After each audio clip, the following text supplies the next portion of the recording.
Yo peeps, Erik here. Before we get into the good stuff, I watched this show called Animal Control. It's on some station, I don't know. But anyways, has that guy Joel McHale plays in it. He was in that show called Community, which was freakingly awesome, funny. This was not so much funny like that one. It's more of a kind of like a mindless humor show, but I digress. What I'm trying to get at is they work for this thing called Animal Control.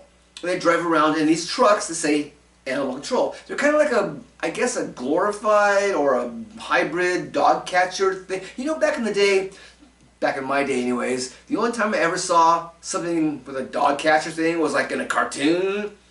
You know, you get the guy running around with the long handled thing with the net on the end catching dogs in cartoons. You probably saw it occasionally in one of the black and white sitcoms of the time, like maybe, I don't know, Leave It to Beaver or something. But anyways, I in my entire life have never seen a dog catcher. And I've lived in some pretty big places. This particular show is set in Seattle, so maybe it's a Seattle thing or some other cities, I don't know. Because a place where I live now, you call Animal Control, they're like, yeah, sorry, yeah, we don't do that no more. You got a giraffe running loose in your backyard, you can call somebody else. Yeah, that's kind of interesting. So if anybody up there in Seattle can, maybe take a pic, of a animal control vehicle driving around, and message me on the down low, on the DM, or whatever you kids say nowadays. That'd be cool. Because yeah, I've never seen a animal control truck or a dog catcher truck or any of that ilk in my entire life. So I know, important stuff, right? So this last Sunday was Easter.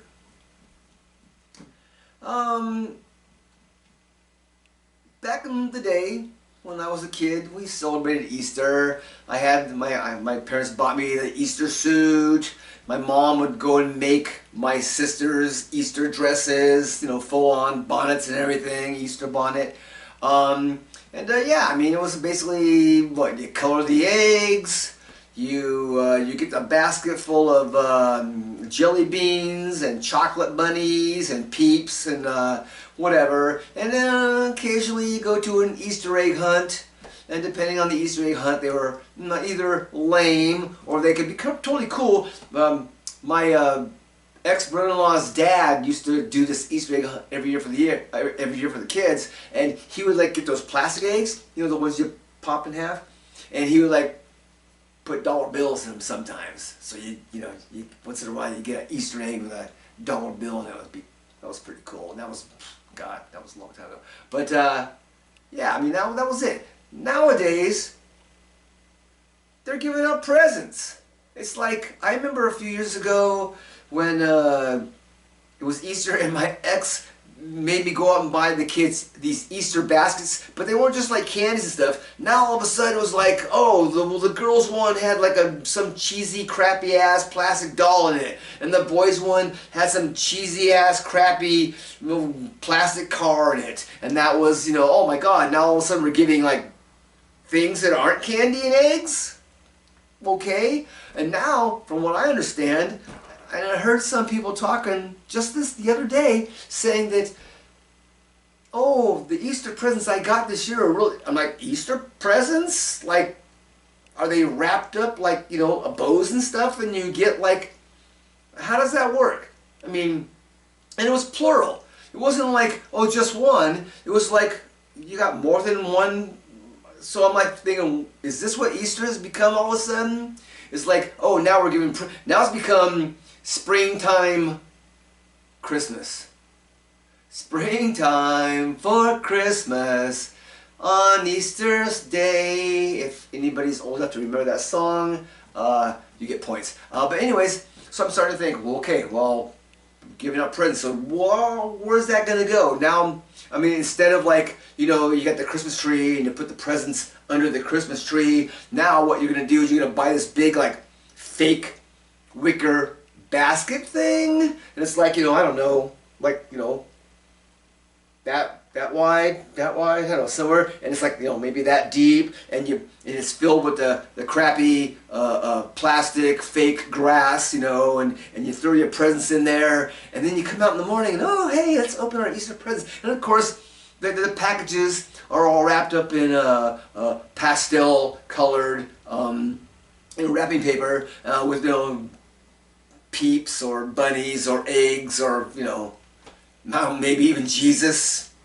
You know, you got some with Jesus on it too. I don't know. But that's just like, when did that start happening? I mean, let's commercialize Easter to the point of where it's now becoming springtime Christmas. Anyway, so yeah, so let's get to the real stuff. Alright, so March Madness marches on, even though it's April, but whatever. So we got the Final Four coming up. You got your Purdue, North Carolina State, UConn, and Alabama, who's kind of an afterthought in this whole thing, because everybody's thinking that UConn is going to win it all. I mean, they won it last year, they're reigning champions. But then you got like Purdue and NC State, the darlings, you know, NC State, you know, they're coming up, an 11 seed, which that very rarely happens. Me, myself, I'm kind of rooting for anybody but UConn. And I'm just, I'm that kind of guy where, unless it's my team, I kind of like to see somebody new win every year. I'm kind of that way. The underdog, whatever. But the most intriguing, so everybody's thinking that it's going to be UConn and Purdue because they're both the #1 seeds. But the most intriguing match to me is going to be the NC State and Purdue game, which is the first semifinal of this Saturday. Because they have the two guys, one on each team, that have the most like personalities where people want to watch them. You have Zach Edey from Purdue, who's 7 foot gabillion, and he's like I think a 2-time national championship player of the year. And then you have on NC State, you have this guy, his name is DJ Burns Jr. I had to get that out. Apparently his nickname is DJ BJ. Anytime your nickname has BJ in it and you're a guy or a girl, probably, I don't know. I guess. I mean, I worked with a guy, his name was BJ. I mean, but come on, man. You can't help but snicker a little bit, right? But anyways, DJ BJ and Zach Edey, is it Eddie or Edie? Anyways, you got two personalities there. DJ BJ is like, what, 6'4", but he weighs like 3,000 pounds or whatever. So you've got this clash of titans kind of going on there. It'd be kind of interesting to see that matchup. That's going to be the most intriguing one. The other game, not so intriguing. So we'll see what happens with that. But yeah, so here we go. Final Four.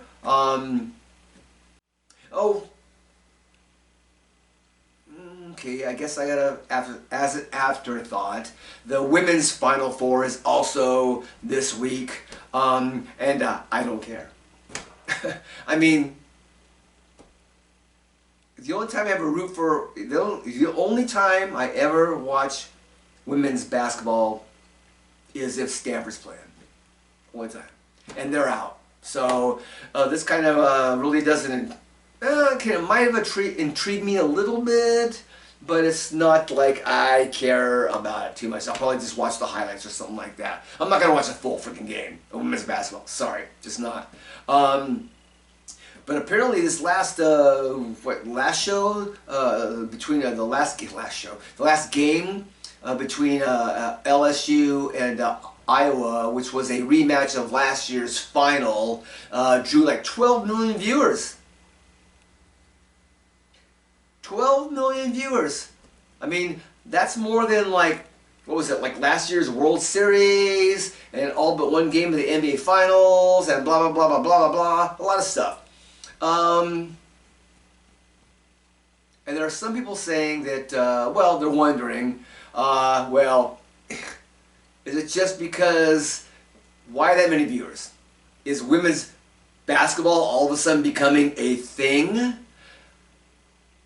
Or is it because, well, you had a rematch of last year's college final and you have a player on each team, once again, who have this history or whatever, Angel Reese and Caitlin Clark.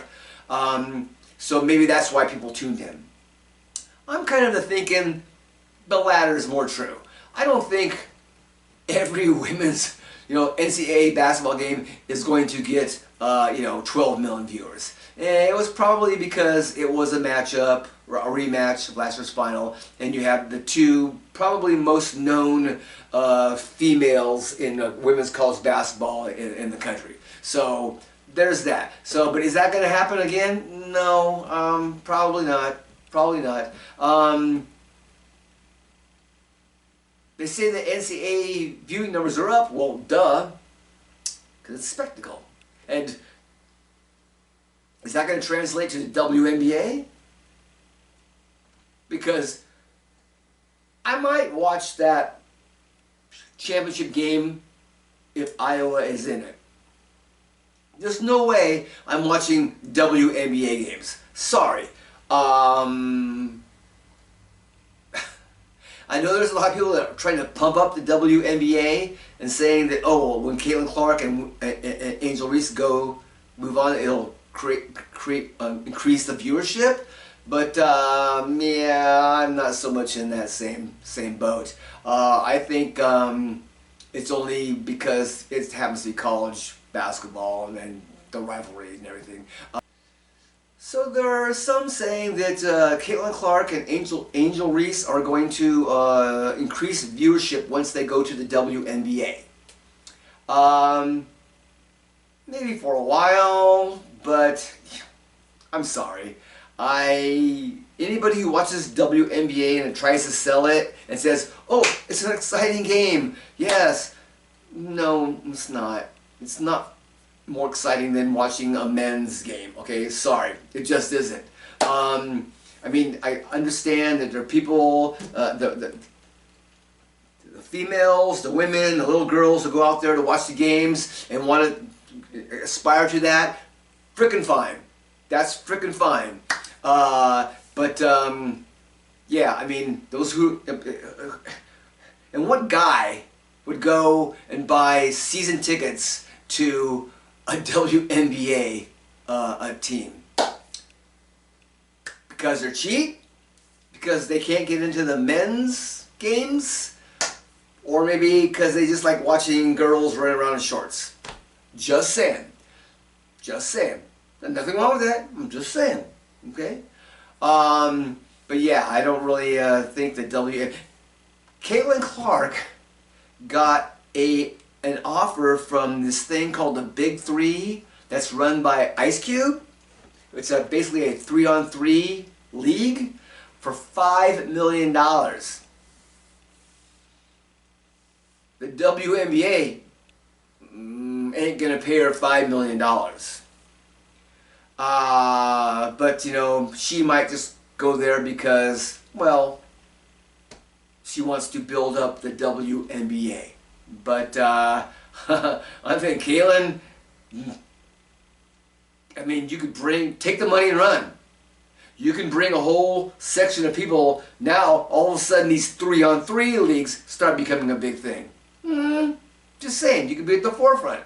But yeah, you know, I take the money. Take the money. Oh, one of the interesting things this weekend was that the women's game was that somebody got the 3-point line wrong. They placed it, from what I understand, it was 9 inches difference. Now, I didn't see if it was 9 inches difference closer to the goal or farther away, but regardless, apparently nobody caught this until like the game was about to start, so they all decided they're like, yes, let's just play the game. But it raised a lot of stink, because we all know about that debacle that happened, what, a few years ago, where they were showing the women's Final Four, and they're showing the workout room, and the workout room is basically, oh yeah, we got a couple cans of soup over here you can use, you know, to work out, or maybe we got a jump rope or something like that. Here you go. And they show the guys' workout room, and it's got the full-on state-of-the-art, you know, machines and everything, you know. So this year, people, you know, was like, if that would have been the men's game, they would have noticed. They would have gone out there. But apparently, because, and they say, you know, nobody cares about the women's game as much as they care about the men's game. Duh. Duh. Sorry. It's true. It's true. But that was kind of an interesting thing that they this after the stink a few years ago, that people aren't paying more attention to things like that. Whose job is that? Whose job is that? Fire that person. Probably a guy. Oh, and one last thing. You know, I'm a big graphics person. I like the little thing at the bottom showing the score and how many timeouts and blah blah blah, whatever, you know. The women's game shows the season records of the teams next to their seed and everything. The men's games don't do that. I would like the men's games to follow the women's games on that and say, yes, I want to see what their season record was. Sure, I know sometimes it doesn't matter, but it's a little bit of information that might matter a little bit farther on down the line. A little bit. So, just saying, whoever's in charge of that, yeah. So someone posted on my Facebook page the other day that they had heard somebody program lamenting the demise of Major League Baseball, and they attributed it to the influx of foreign-born players. Basically saying not enough white guys. I disagree with that totally, because first of all, the demise of Major League Baseball is pretty much because basketball and football are now the glamour sports. Football, obviously. Football is like king of the hill. But now basketball is like, you know, people more and more are getting into basketball. And you have a lot of international players coming over playing basketball now, and people love them, like Luka Doncic, or what's that guy? The guy of the Denver Nuggets, Jokic. You got even the new kid, Wembanyama. I mean, you got a lot of, you know, international players coming and playing in basketball, and the viewership is going up. Not as big as in the NFL, but it's getting up. So when people say that, I just, you know, it's international players. No, it's not because of the international players. It's just because, you know, football and basketball, they represent America more than baseball does. I mean, I've said this many times before. I grew up with baseball when baseball was king. I was the guy going down to the kid going down to the local, you know, 7-Eleven stop and go, or whatever, mini mart, or whatever you want to call it, and buying the pack of, you know, baseball cards with that crappy piece of gum in the middle. And then sometimes you got, like, they started putting little things inside the packages, also like stamps and coins or whatever. Yeah, I was that guy. But yeah, it's not that way anymore. Football and basketball have passed baseball because they represent more of the America now as it is than it was back in the, you know, the 30s and 40s and 50s and 60s and 70s and kind of into the 80s. But yeah, that's all over with. It's faster pace, it's faster moving, especially nowadays. Everybody is like, you know, bam, bam, bam, bam, bam, text, text, text, text, text, text. You know, so it's like that's just part of it. That's just America as it is now. So yeah, it was interesting to see this past week because of the opening day games and everything. For some reason, I didn't hear anything about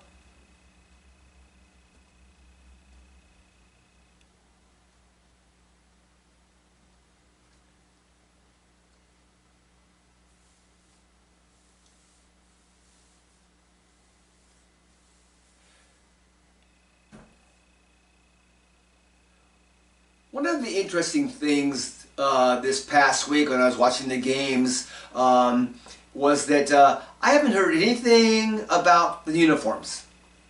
The see-through pants.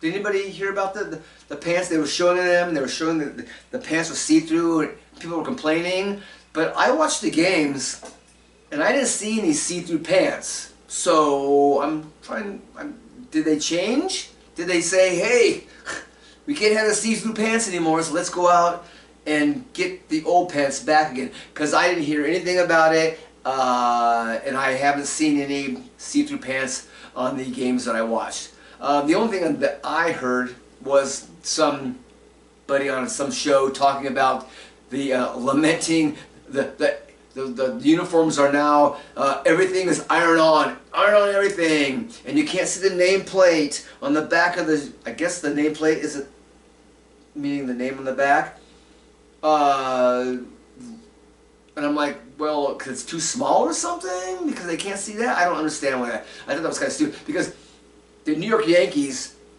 have never had a nameplate. Nobody in the New York Yankees have ever had their name on the back of their jersey. It's a thing they do, okay? And also, you got these guys out there nowadays with the long hair covering their name on the back of their shirt. So of course, I mean, why was he saying this? I don't really understand, because you know what? It's evolution, dude. It's evolution of uniforms. You know, you can't be the get off my lawn guy. What? So what now? So what now? We're gonna go back to old-timey uniforms. The wool uniforms were heavier and shit with the baggy pants and everything. And we're going back to baseballs are made out of pig bladders stuffed with straw or something. Nah, I don't know for sure if that's true or not. But I know that baseballs back in the day weren't exactly kosher. Oh, did I say pig kosher? Just kidding. Anyways, but they weren't exactly, you know, what they are nowadays. So I've heard a lot of stories. Baseball started this week. I like baseball. I like watching baseball. To me, it's more of a intellectual sport, I guess, because pitch counts and batters and trying to... It's a slower game, but it's more... there's more cerebral stuff going on there than you think. Oh, and by the way, if you have to review a play to see if somebody is out, then you sports pundits cannot say, he was out by a mile. He was clearly out. Because clearly out means they don't go to replay. If they're going to replay, it's not clearly out. It's not out by a mile. So, shut the F up. Alright, so I think I've mentioned before that I'm a Cleophile. Get your head out of the gutter. It means that I like commercials. Cleophile, as in Cleo's, the award that's given out for advertising. Anyways, so there's a couple commercials I saw this past week that I'm like, okay, what's up with that? The first one was watching March Madness. The first one was that JB Smoove commercial with that girl. I don't even remember her name is. Something. They are neither funny nor informative. They're just plain stupid. Don't know. I mean, I think they were kind of trying to do kind of a take on the AT&T Lily commercial stuff, but please bring back Lily and JB Smoove can go away. I mean, I've seen him in some other stuff, and he's kind of funny, but I mean, yeah, those commercials are crap. So we need to get rid of those right now. The other commercials that I saw last week was with this new paint wars thing going on. I mean, you got these companies selling paint, and now they're like clashing, and they're trying to make funny commercials or interesting commercials regarding paint. And I'm thinking to myself,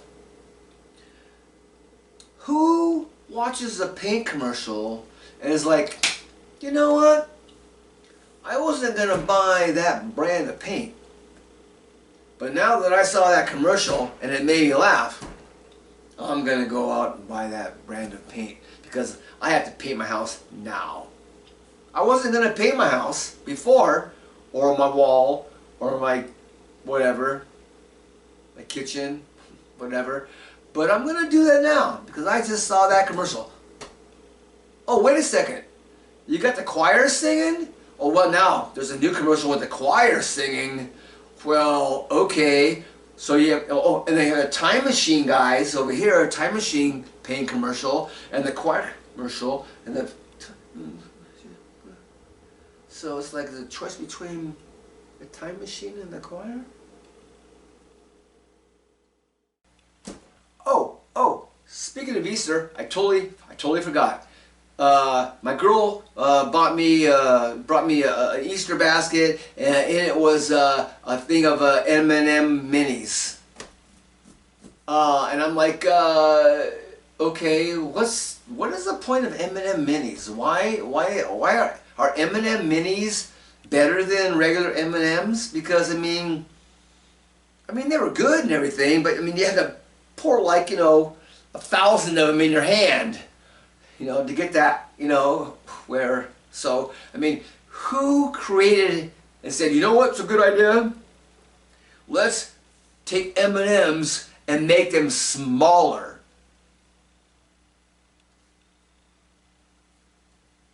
Why? I mean, I'm not saying nothing. My girl, she's fantastic. She bought the basket and everything. I mean, they're cute. I mean, they are cute. M&M minis are cute. But as far as like, actual eating them and everything, yeah. I think regular M&Ms are just fine. Don't need the minis. Don't need the minis. Alright, so I got, I got another page dedicated to the whole Shohei Ohtani thing going on there.